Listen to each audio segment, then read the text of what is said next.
Hello, it's Henry again. Glad to have you join me for my 30-day Psalm challenge. I hope you're enjoying your time reflecting on the Psalms and dwelling deeply in the presence of God. Today I'm giving you the seventh reason you should read the Psalms every day of your life, and that's this. They empower you to lament, to cry aloud to God in your darkest hour, in any given moment, in your despair, your anguish, or your grief. I want to tell you that this is a subject very near and dear to my heart. Lament is something we're not very good at as a society. Lament is when the psalmist lets out passionate grief and sorrow.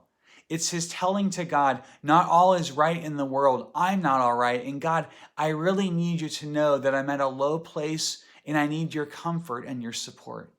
I need you to hear me.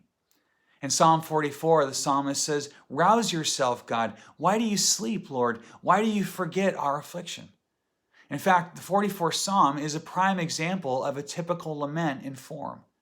There's an address to God, a complaint describing the reason for the lament, a petition for redress, a statement of trust concerning God's capacity to save and vindicate, and a vow to offer gratitude after God has intervened favorably.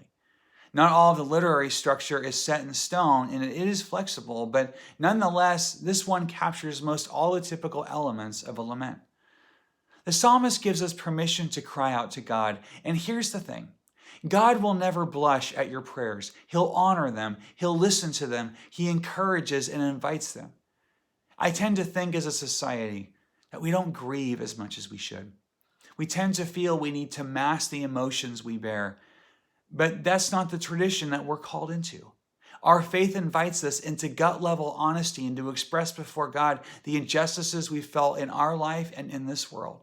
We can present our hardship and our worlds into the presence of God. If you were to lament to God right now about something in your life or maybe something in this world that breaks your heart, what would your own personal psalm of lament look like? Try writing one and don't think about it too much. Just write it out and see what's there. And to get started, read Psalm 44 and look at all the honesty and elements of a lament. Include the ones that you want in your prayer, in your lament. Read also Psalm 60, 74, 79, 80, 85, and 88. And for extra, if you're wanting something interesting to focus on, go watch a video on the musician Bono and biblical scholar Eugene Peterson, who wrote The Message, and hear them talk about lament. Go search on Google or another search engine for Bono and Peterson on the Psalms. It's the one found on Fuller Studio. It's well worth the watch. See you tomorrow.